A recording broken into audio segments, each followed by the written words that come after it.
Hello. मैं Anuradha Bhasin thinking cup में आपके साथ। जम्मू एंड कश्मीर में जो इलेक्शन है उस पर चर्चा जारी रहेगी। एक बहुत बड़ा सवाल है कि क्या किसी को मैजिक नंबर इस इलेक्शन में मिलेगा। जम्मू कश्मीर की असेंबली की जो स्ट्रेंथ है वो 90 है, और मेजॉरिटी के लिए किसी भी पार्टी को अपनी हुकूमत बनाने के लिए एक मेजॉरिटी चाहिए, और उसके लिए 46 इज द मैजिक नंबर। लेकिन जो नए कानून हैं वो बीजेपी को एक क्लियर एडवांटेज देते हैं, जैसा कि हमने पहले भी बताया था एक पिछले एपिसोड में कि डीलिमिटेशन का जो फायदा है वो बीजेपी को हुआ है, क्योंकि ज्यादा हिंदू मेजॉरिटी कॉन्स्टिट्यूएंसीज बनी है या जहां पर हिंदू कंसोलिडेशन हो सकता है। डीलिमिटेशन के मुताबिक 6 सीटों का इजाफा जम्मू रीजन में हुआ, लेकिन एक ही सीट का इजाफा कश्मीर वैली में हुआ। ये सब चीजें तो बीजेपी को एक क्लियर एडवांटेज देती हैं। लेकिन उसके अलावा जो एक बहुत बड़ी गेम है वो है कि लेफ्टिनेंट गवर्नर 5 मेंबर्स नॉमिनेट कर सकता है जिनके वोटिंग राइट्स हैं। तो इसका मतलब है अगर शॉर्टफॉल होगा नंबर्स का तो असेंबली की स्ट्रेंथ फ्लोर टेस्ट से पहले बढ़ा दी जाएगी 5 मेंबर्स को नॉमिनेट करके, जो डिफरेंट कैटेगरीज के मेंबर्स हैं। तो इसका मतलब 90 + 5 मेंबर्स होंगे। इसका मतलब half way mark for the magic number would be 48। और अगर लेफ्टिनेंट गवर्नर ये 5 मेंबर चूज करता है तो इसमें कोई शक नहीं है कि वो वोट किसको देंगे। यकीनन वो वोट फेवर जो बीजेपी को फेवर करेगा। तो बीजेपी के लिए virtually they will require only 43 for majority, क्योंकि बाकी 5 तो वो नॉमिनेटेड मेंबर्स से पूरे हो जाएंगे।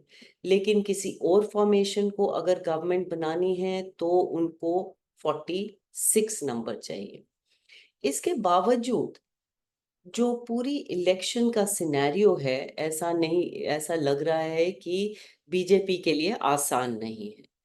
बीजेपी में हाल ही में कुछ अपने ही घर में काफी फ्रिक्शंस हुई, फिशर्स आई, बीजेपी से कई रेजिग्नेशंस हुए, विद इन द पार्टी काफी गुस्सा था, और लोकल लेवल पे भी इनके खिलाफ बहुत गुस्सा है।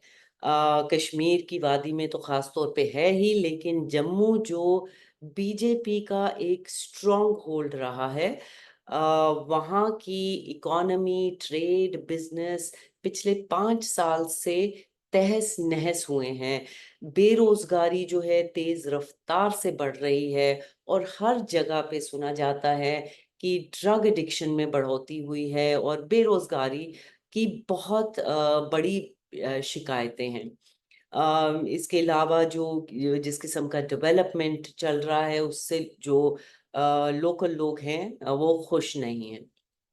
तो बीजेपी के हक में जो कमिटेड आइडियोलॉजिकल उनके सपोर्टर्स हैं, जो हिंदुत्व के आइडियोलॉग्स हैं, वो तो जरूर उनको वोट देंगे। लेकिन बीजेपी के खिलाफ जो ओवरऑल नाराजगी है उसका फायदा कांग्रेस को जरूर मिलेगा। मेन चैलेंज जम्मू में बीजेपी के लिए कांग्रेस है, और पूरी स्टेट को अगर देखा जाए तो उसका जो मेन चैलेंज है वो कांग्रेस और नेशनल कॉन्फ्रेंस का अलायंस है। लेकिन क्या कांग्रेस और नेशनल कॉन्फ्रेंस का अलायंस इतना मजबूत है कि वो बीजेपी को चैलेंज पूरी तरह से कर पाए? बीजेपी के खिलाफ जो नाराजगी है उसको मद्देनजर रखते हुए ये इनके लिए एक केक वॉक हो सकता था। कांग्रेस नेशनल कॉन्फ्रेंस के लिए एक जम्मू कश्मीर की इलेक्शंस के केक वॉक हो सकती थी, लेकिन ऐसा नहीं है। और क्यों, ये समझने के लिए अलायंस का जो कॉम्पोजिशन है और उसके जो एटीट्यूड्स हैं उसको डाइसेक्ट करने की जरूरत है। उसके अलावा कई और फैक्टर्स भी हैं। तो अलायंस जो बनी है उसमें नेशनल कॉन्फ्रेंस है, कम्युनिस्ट पार्टी ऑफ इंडिया है, उसमें पैंथर्स पार्टी है, लेकिन पीडीपी जो कि एक बहुत इम्पोर्टेंट हिस्सा थी गुपकार अलायंस का, वो इसमें शामिल नहीं है। पीडीपी एक वीक विकेट पर जरूर है, लेकिन कुछ पॉकेट्स में अभी तक पीडीपी का एक होल्ड है, और कुछ इलाकों में जैसे कि पुंछ में और चिनाब वैली में पीडीपी ने अपना बेस और पॉपुलैरिटी पिछले कुछ सालों में इनलार्ज भी किया है। सो पीडीपी की वो परफॉर्मेंस तो नहीं आ सकती जो 28 उनको 2014 में मिली थी, लेकिन उससे आधा, शायद उससे भी कम, 5 या 10 सीटें तो कम से कम उनको मिल सकती हैं। और जहां पर एक लड़ाई जो है मैजिक नंबर को हासिल करने की, 46 सीट्स को हासिल करने की, तो उसमें 5-10 सीटों से बहुत फर्क पड़ सकता है। जो कांग्रेस और नेशनल कॉन्फ्रेंस का अलायंस है उसके मुताबिक 32 सीट्स पे कांग्रेस कॉन्टेस्ट करेगी, 51 सीट्स पे नेशनल कॉन्फ्रेंस कंटेस्ट करेगी, 1 सीट पे सीपीआईएम और 1 सीट पे पैंथर्स पार्टी। और बाकी 5 कॉन्स्टिट्यूएंसीज में नेशनल कॉन्फ्रेंस और कांग्रेस दोनों अपने अपने कैंडिडेट्स फील्ड कर रहे हैं। और इसको जो अलायंस है उन्होंने डिस्क्राइब किया है इसको फ्रेंडली कॉन्टेस्ट। अब ये फ्रेंडली कॉन्टेस्ट है क्या? फ्रेंडली कॉन्टेस्ट जो एक्सप्रेशन है वो इलेक्शंस में एक नई चीज है, उसको ज्यादातर स्पोर्ट्स में इस्तेमाल किया जाता है, और स्पोर्ट्स में उन सिचुएशंस में इस्तेमाल किया जाता है जहाँ पे कि वार्म अप मैचेस होते हैं, किसी टूर्नामेंट या किसी प्राइज के लिए नहीं होते हैं, एग्जीबिशन मैचेस होते हैं, या मैचेस जो चैरिटी के लिए खेले जाते हैं, उनको फ्रेंडली कॉन्टेस्ट कहा जाता है। वो किसी चैंपियनशिप का हिस्सा नहीं होते। सो जब हम इलेक्शन में एक फ्रेंडली कॉन्टेस्ट का इस्तेमाल करते हैं, उसका मतलब क्या है? क्या कैंपेनिंग होगी और वोट नहीं मिलेंगे? ऐसा तो नहीं है। क्या वोटर्स वोट करेंगे और दोनों के वोट्स ऐड हो जाएंगे? ऐसा भी नहीं हो सकता। सो friendly contest is just a misnomer. इसका मतलब है कि 5 सीटों पे कांग्रेस और नेशनल कॉन्फ्रेंस ने अलायंस को तोड़कर अपने अपने कैंडिडेट्स को खड़े कर कर उन सीटों को खतरे में रखा है।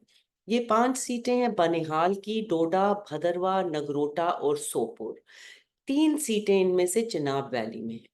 चिनाब वैली में 2024 की पार्लियामेंट्री इलेक्शंस में ऐसा माना जाता था जब शुरू हुई थी कि Azad factor will play a role, लेकिन सिवाय इंदरवाल में जहां पे सबसे ज्यादा वोट्स आजाद के कैंडिडेट, आजाद की पार्टी के कैंडिडेट सरूरी को मिले, वो 10,000 के करीब थे। तो आजाद फैक्टर ने तो काम नहीं किया, लेकिन अब ऐसा लगता है कि चिनाब वैली की 3 में से कम 2 सीटों पर कांग्रेस और नेशनल कॉन्फ्रेंस अलायंस को बहुत बड़ा खतरा है। और ये देखना मुश्किल नहीं है। भदरवाह की जो सीट है 2014 में बीजेपी जीती थी, और 2024 की पार्लियामेंट्री इलेक्शंस में कांग्रेस को यहाँ पे एक स्लाइट मेजॉरिटी मिली थी। बीजेपी को वोट्स मिले थे 34,402 एंड कांग्रेस को मिले थे 35,131। इसी तरह से डोडा की जो सीट है 2014 में उसमें बीजेपी जीते थी, और 2024 की जो पार्लियामेंट्री इलेक्शंस थी वहां पर कांग्रेस को एक कंफर्टेबल लीड मिली थी, almost double the number of votes that BJP secured. BJP got 18,229 votes, और कांग्रेस को मिले 37,715 वोट्स डोडा में। तो जो ये एक कंफर्टेबल लीड जो कांग्रेस के लिए मिली थी, और अगर नेशनल कॉन्फ्रेंस कांग्रेस अलायंस एक साथ इस सीट पर लड़ते तो यकीनन ये सीट अलायंस की होती। अब लगता है वो एडवांटेज जो है इनकी, दोनों कंटेस्टेंट्स जो फ्रे में रहेंगे, कांग्रेस के भी नेशनल कॉन्फ्रेंस के, वो फायदा जो है वो बीजेपी को मिल सकता है। बनिहाल की सीट पे भी दोनों कांग्रेस और नेशनल कॉन्फ्रेंस के उम्मीदवार लड़ रहे हैं।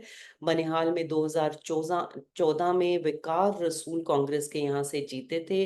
विकार रसूल कांग्रेस से अभी भी कंटेस्ट कर रहे हैं, और नेशनल कॉन्फ्रेंस के कैंडिडेट सज्जाद शाहीन भी यहाँ से लड़ रहे हैं। यहाँ पर बीजेपी की इतनी बड़ी कॉन्स्टिट्यूएंसी नहीं है, और despite Congress and national conference fielding their own candidates, the likelihood of BJP winning this seat is not much. 2024 की जब पार्लियामेंट्री इलेक्शंस हुई तो बीजेपी को सिर्फ 10,000 के करीब वोट मिले थे और कांग्रेस को तकरीबन 50,000। तो बनिहाल में शायद बीजेपी फायदा ना ले सके, लेकिन साथ ही साथ एक अहम चीज है कि जो पार्लियामेंट्री पोल्स जब हुए थे उसमें पीडीपी कॉन्टेस्ट नहीं कर रही थी, उसमें बहुत ज्यादा कंटेस्टेंट्स और भी फ्रे में नहीं थे। तो जो डिवीजन ऑफ वोट्स अगर होगी, पीडीपी के अलावा और भी कई ग्रुप्स होंगे और कई इंडिपेंडेंट्स होंगे, तो उससे जो है एक पॉसिबिलिटी हो सकती कि बीजेपी को का वोट शेयर बढ़ सकता है और उनको फायदा हो सकता है, खास तौर पर भदरवा में, पॉसिबली ऑल्सो इन डोडा। इसके अलावा जो दो सीटें हैं वो जहाँ पे कांग्रेस और नेशनल कॉन्फ्रेंस का अलायंस काम नहीं कर रहा, वो नगरोटा की सीट है, जो जम्मू के आउटस्कर्ट्स में है, जहाँ पर 2014 में देवेंद्र सिंह राणा यहाँ से जीते थे, लेकिन as a National Conference candidate.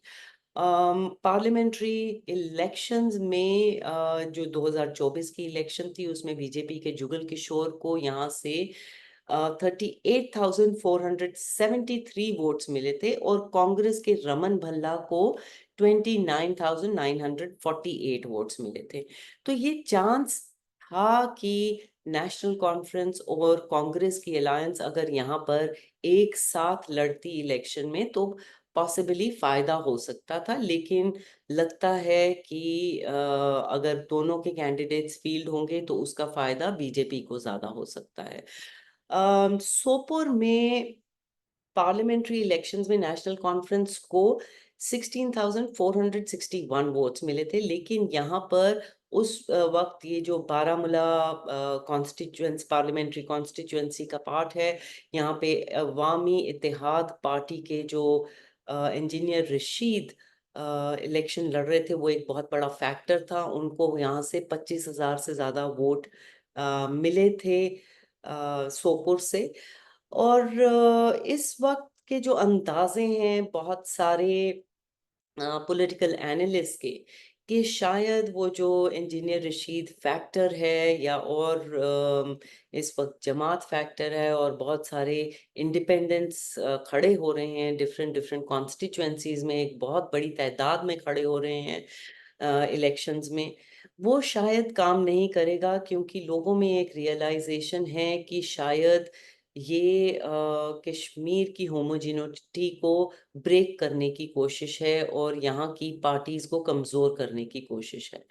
तो वो चले या ना चले, अगर नेशनल कॉन्फ्रेंस और कांग्रेस यहाँ पे डिवाइडेड रहती है तो उसका फायदा कोई चाहे ये अवामी इत्तेहाद पार्टी हो, या कोई और उम्मीदवार हो, या जमात का फैक्टर हो, क्योंकि जमात यहाँ पे काफी स्ट्रॉन्ग रही है इस कॉन्स्टिट्यूएंसी में, तो हो सकता है वो भी फायदा यहाँ से ले सकें।